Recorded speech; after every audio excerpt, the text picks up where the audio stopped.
แต่ผู้แบอีเนี่ยปลาคูปลาปัวเนาะปตาดือตายาคือดอเลก็สุเลผู้แบตาอุพูเลอุกเวเนาะปะพับพุทธศาก็นี่เนี่ยตะกาตะโปตะกาคีโปตะกาตะแต่ตะกาคีแต่แฮดี้อันเนี่ยกว่าบุกว่าแกละบ้า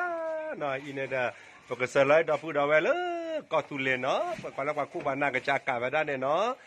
ก็นี่ปะละโกได้ปลามีแล้วก็บ้ากุโลกตุสลาเนาะแล้วสุขุนาดาสุขุบาวาสุขุเอชีวาสุขุมูเกสุขุ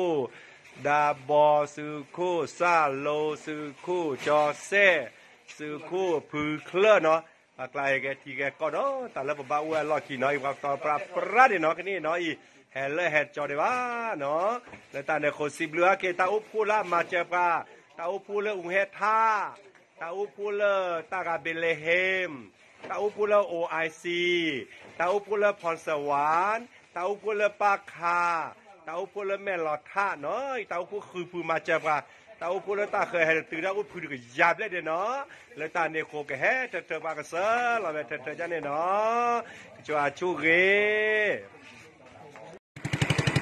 ไอ้ไปให้ตื่นเลยจากกอบเลยเนาะแล้วก็ตุเลเนาะอีพวกเจ้าแต่ก็ดอกเก๋ขอเดินแล้วก็จากก่อนเลยก็ตุเลเนาะมาดาพูดาเวเดนอมาเลยตาถือผ้าเนี่ยเลยปกติก็ตุเลเคเลยก็ลาคีลาก็ลาเมื่ออุดรกินิติบ๊ายบายจ้ะบ่บ๊ายบายจ้ะโอเค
ในพระธรรม2 โครินธ์บทที่ 5 ข้อที่ 1 กล่าวว่าเพราะเรารู้ว่าถ้าเรือนกายบนโลกที่เราอาศัยอยู่นี้ถูกทำลายไปเราก็ยังมีที่อาศัยซึ่งมาจากพระเจ้าที่ไม่ได้สร้างด้วยมือมนุษย์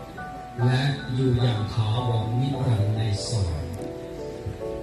ข้อที่ 2 พระธรรมสุนีบทที่ 90 ข้อที่ 3 ถึงข้อที่ 6 นะครับพระองค์ทรงให้มนุษย์กลับเป็นผงคลีและตรัสว่ามนุษย์ทั้งหลายเอ๋ยจงกลับเถิด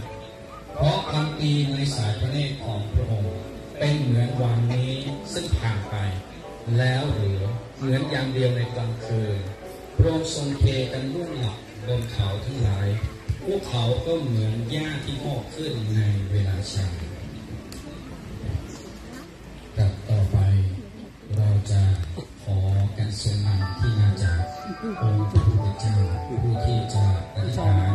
ขอการทรงนำจากพระเจ้าโดยท่านศาสนาจารย์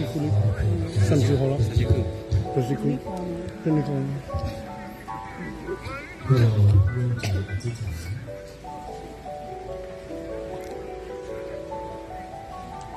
เช้าวันนี้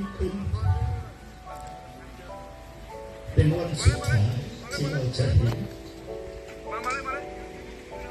วันเลื่อนดินของอาจารย์แต่เรามีความชื่นชมยินดีที่ท่านอยู่กับเราจากนี้ไปท่านจะอยู่ในสภาพของการยืนยันในพิธีฝังร่างของท่านมีขอพระเจ้าชื่อเจริญเกียรติและเล้าลงจิตใจของครอบครัวญาติของผู้ที่รักเราสมานในนามพระเจ้า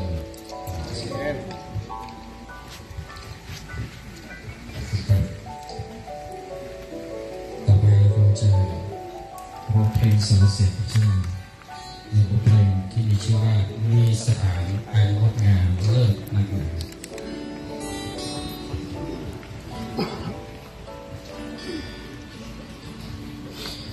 มีสถานอันงดงามเลิศนักหนาถ้าเราเชื่อจึงได้เห็นได้แก่ตาพระบิดาประทับคอยทุกเวลาและเดี๋ยวนี้ยังคอยที่ไว้คอยทางในเวลาไม่ช้านานจะได้ไปถึงที่พักอันสำราญในเวลาไม่ช้านานจะได้ไปถึงที่พักอันสำราญเราจะร้องเพลงบรรเลงโมชนาในสวรรค์เราพากันเป็นวิญญาณไม่เห็นทุกข์มีแต่สุขชั่วกันตาเราได้อยู่